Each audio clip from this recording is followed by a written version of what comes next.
सबका स्वागत है बैंकिंग साथी यूट्यूब चैनल पर। आज हम करेंगे डेली करंट अफेयर्स 10th और 11 जून का। तो पहले करंट अफेयर्स के बारे में पढ़ते हैं। तो पहला करंट अफेयर्स आ रहा है हमारा कि इंडिया ने पार्टिसिपेट किया IPEF clean economic investor forum, और ये जो हेल्ड था ये सिंगापुर में हेल्ड था। अब हम ये देखते हैं कि IPEF क्या है। IPEF जो है वो है Indo Pacific economic forum for prosperous city. तो ये जो हो रहा था ये सिंगापुर में हो रहा था, जैसे मैंने आपको बताया। तो इसमें जो है इंडिया ने पार्टिसिपेट किया। तो इसमें इंडिया के जो डेलीगेट्स थे, इंडियन डेलीगेट्स, उनका नाम आपको याद रखना है एग्जाम पॉइंट ऑफ व्यू से। वो थे सुनील भारद्वाज। तो सुनील भारद्वाज जो है ये secretary of ministry of commerce and industry के ये सेक्रेटरी है, और इन्होंने जो रिप्रेजेंट किया था इंडिया को एज अ इंडियन डेलीगेट। इसके साथ ही आपको एक और याद रखना है कि इन्वेस्ट इंडिया जो है एज अ बिजनेस डेलीगेट था इस प्रोग्राम के अंतर्गत, ठीक है, इस फोरम के अंतर्गत। तो ये दोनों ने पार्टिसिपेट किया था IPEF clean economic investor forum को। इसमें आपको एक और चीज़ ध्यान देनी है कि ये जो सुनील जी है इन्होंने जो है 500 बिलियन जो है 2030 तक इन्वेस्ट करने की इस फोरम में बात की। अब हम इतने इस फोरम के बारे में बात करें तो इस फोरम के बारे में जान लेते हैं कि ये फोरम है क्या। ये फोरम जो है एक तरह का इन्वायरमेंट के ऊपर बात करने वाला फोरम है, ठीक है। तो ये आपको आगे स्लाइड में और समझ आएगा कि ये जो है बात करता है इन्वायरमेंट के ऊपर और कैसे हम इन्वायरमेंट को बता सकते हैं। तो इस क्लीन इकोनॉमी बना के हम कैसे इन्वायरमेंट को बचा सकते हैं उसके लिए बात करता है। तो इसमें जो है दो चीज़ें लॉन्च की है और एक चीज़ को सेलेक्ट किया गया है। एक क्या लॉन्च की गई है, इसमें एक लॉन्च किया गया है IPEF कैटलिस्ट कैपिटल फंड। इसके अंतर्गत जो भी फंड है वो इस फंड के अंतर्गत आएगा, ऐसा कुछ IPEF का कहना है। इसको जो लॉन्च करने वाली दो ग्रुप्स हैं वो हैं IPEF पार्टनर्स, और ये पार्टनर्स है IPEF पार्टनर्स, आपको याद रखना। और दूसरा है प्राइवेट इंफ्रास्ट्रक्चर डेवलपमेंट ग्रुप। ये दोनों ने पार्टनर करके IPEF कैटलिस्ट कैपिटल फंड जो है बनाया है। इसके साथ आपको ये एक और चीज़ याद रखनी है कि इन्होंने कुछ टॉप 100 स्टार्टअप्स को सेलेक्ट किया गया है इस फोरम में। उसमें से आपको ध्यान देना है कि ये टॉप 100 में से कुछ टॉप 10 जो है, इस टॉप 100 में से कुछ 10 कंपनी जो है इंडिया की है। तो आपको ये भी चीज़ ध्यान देनी है। नेक्स्ट चलते हैं, इसका मतलब डिटेल थोड़ा पढ़ते हैं इसके बारे में। तो इसके बारे में थोड़ा डिटेल में पढ़ेंगे तो आपको मिलेगा कि ये जो है पहला ऐसा कुछ फोरम था जिसमें कुछ 69 सस्टेनेबल इंफ्रास्ट्रक्चर्स को जो है बात की गई थी, आइडेंटिफाई किया गया था, और उसमें जो इन्वेस्टमेंट लगी थी कुछ 23 बिलियन की इसमें इन्वेस्टमेंट लगी थी।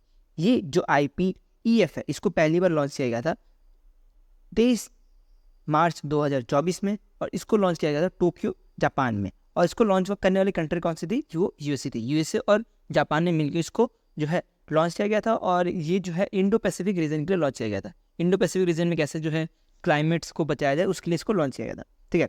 तो इकोनॉमिक चैलेंजेस और क्लाइमेट के लिए इसको लॉन्च किया गया था। तो इसमें करेंटली अभी 14 कंट्रीज इस फोरम में पार्टनर्स हैं। आपको ये कंट्रीज का नाम याद नहीं रखने क्योंकि एग्जाम पॉइंट से 10 पॉइंट है नहीं, तो आपको इसमें बस पता होना चाहिए कि 14 कंट्रीज इसमें पार्टनर्स हैं।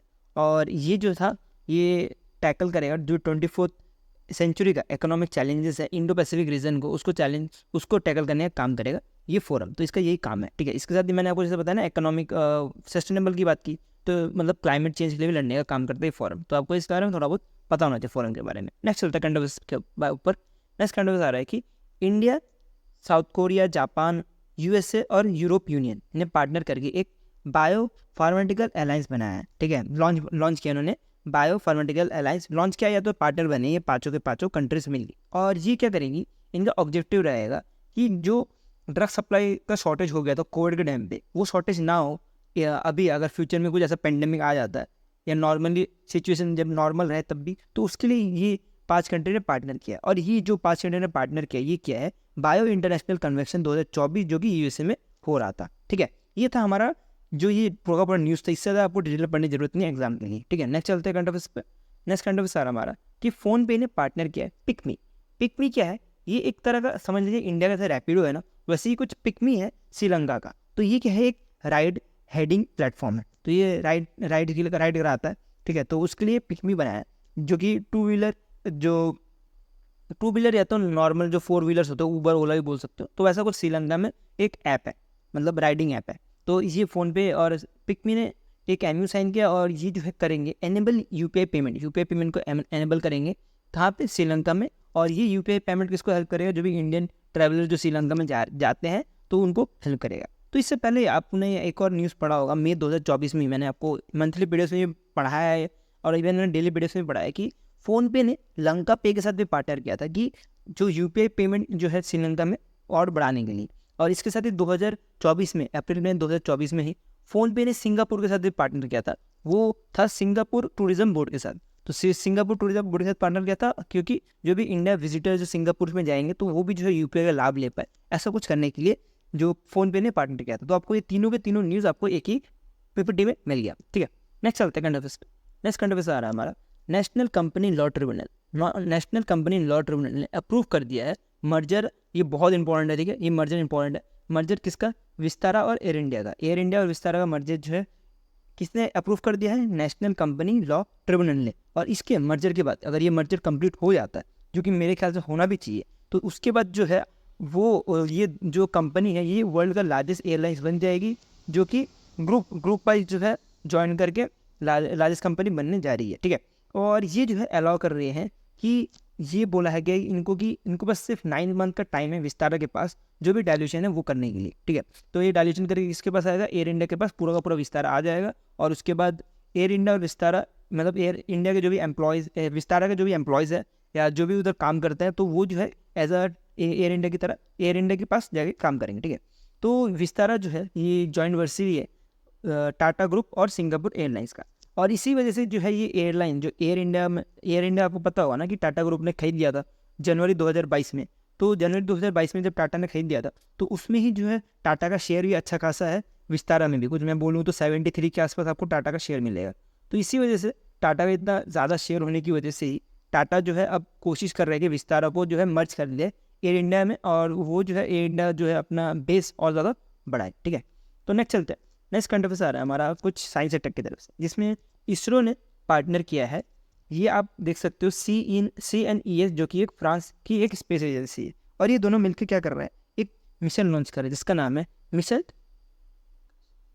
तीक्ष्णा, ठीक है। तो ये तीक्ष्णा का आपको फुल फॉर्म पता होना चाहिए, पहले फुल फॉर्म क्या है वो देख लेते हैं हम। है thermal infrared imaging satellite for high resolution natural resource assessment. इससे पता लग रहा है कि कुछ हाई रेजोल्यूशन की बात चल रही है। और थर्मली मतलब कैसा कि आपको कोई ग्रीन दिखता होगा ना, अंधेरे में ग्रीन दिखता है, तो हम थर्मली जो है उसको यूज़ करेंगे, थर्मल इमेज यूज़ करेंगे। क्यों यूज़ करेंगे? हम उसको यूज़ करके मॉनिटर करेंगे जो भी सरफेस टेम्परेचर है हमारे अर्थ का, उसको, ठीक है। और ये मिशन के बारे में थोड़ा उससे आपको बता दूँ तो ये मिशन जो है लॉन्च होगा 2025 में।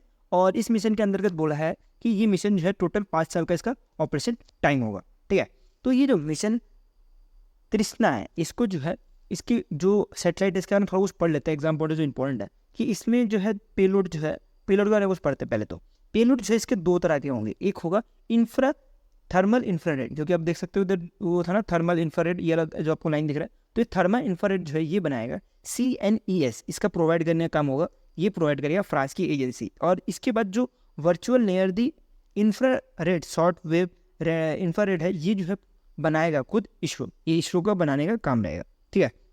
तो इसमें सैटेलाइट में ये भी बोला गया कि ये सैटेलाइट ऑपरेट करेगा इन सन सिंक्रोनस ऑर्बिट, और उसका किलोमीटर भी आपको याद रखना है 761 का इसका डिस्टेंस होने वाला है फ्रॉम दी अर्थ, ठीक है, फ्रॉम दी अर्थ, वो भी इक्वेटर से। तो आपको ये भी थोड़ा एग्जाम के लिए ध्यान देना है। नेक्स्ट चलते हैं, नेक्स्ट सुपर इंपॉर्टेंट है ये भी करंट अफेयर्स, क्योंकि आपने इनका नाम तो ज़रूर सुना होगा, सुनील छेत्री जी। तो ये जो थे इंडियन फुटबॉलर में बहुत बड़े नाम है, तो ये जो है फाइनली रिटायरमेंट कर लिया है इंटरनेशनल फुटबॉल से। और ये जो बिलोंग करता है, आपको ये भी याद रखना एग्जाम में कभी पूछ लिया जाता है, तो ये बिलोंग करते थे सिकंदराबाद तेलंगाना से, और इन्होंने जो है अभी रिटायरमेंट ले लिया है इंटरनेशनल फुटबॉल में after the match of FIFA world cup 2026 का जो क्वालिफायर चला था उधर। और ये जो मैच था ये कुवैत के अंदर था, और ये वेस्ट बंगाल में हो रहा था, कोलकाता वेस्ट बंगाल में हो रहा था। और इसके बाद इन्होंने फाइनली इंटरनेशनल फुटबॉल से रिटायरमेंट ले ली। इसके बारे में थोड़ा कुछ पढ़ लेते हैं, सुनील छेत्री के बारे में थोड़ा कुछ पढ़ लेते हैं करियर के बारे में। तो आपको मिलेगा कि ये जो है टोटल 19 साल लंबा करियर था इनका, और इन्होंने कुछ 51 अपीयरेंस मारे थे और 94 गोल्स मारे। इसमें 94 गोल्स में आपको याद रखना है कि 94 गोल्स जो इंटरनेशनल गोल मारे सुनील छेत्री जी ने, ये जो है 4th हाईएस्ट जो है इनका गोल स्कोरिंग है इन इंटरनेशनल गोल्स। तो फर्स्ट नंबर में आपको मिलेगा कि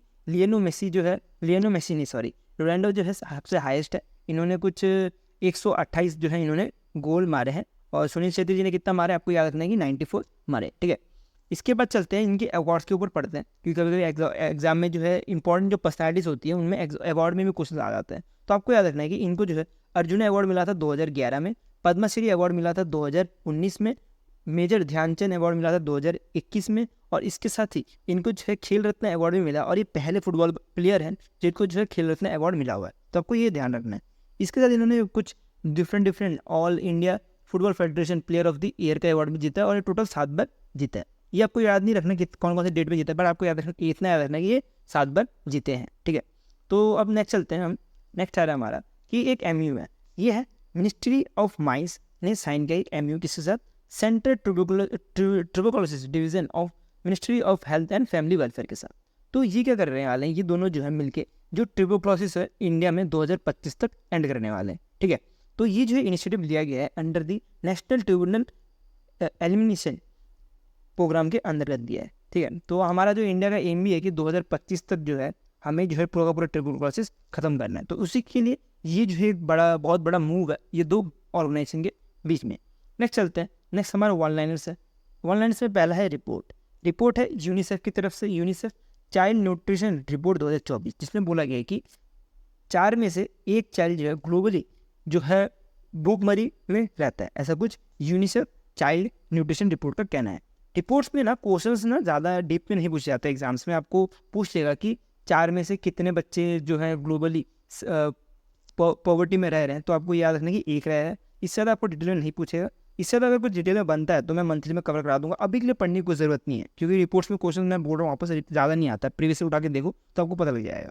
इसके बाद चलते हैं कि UN का एक रिपोर्ट है जिसमें बोला जा रहा है कि जो इस बार जो ग्लोबल डेप्ट है वो सबसे ज़्यादा है 2023 में, ठीक है। वो कितना है, 97 ट्रिलियन है, ठीक।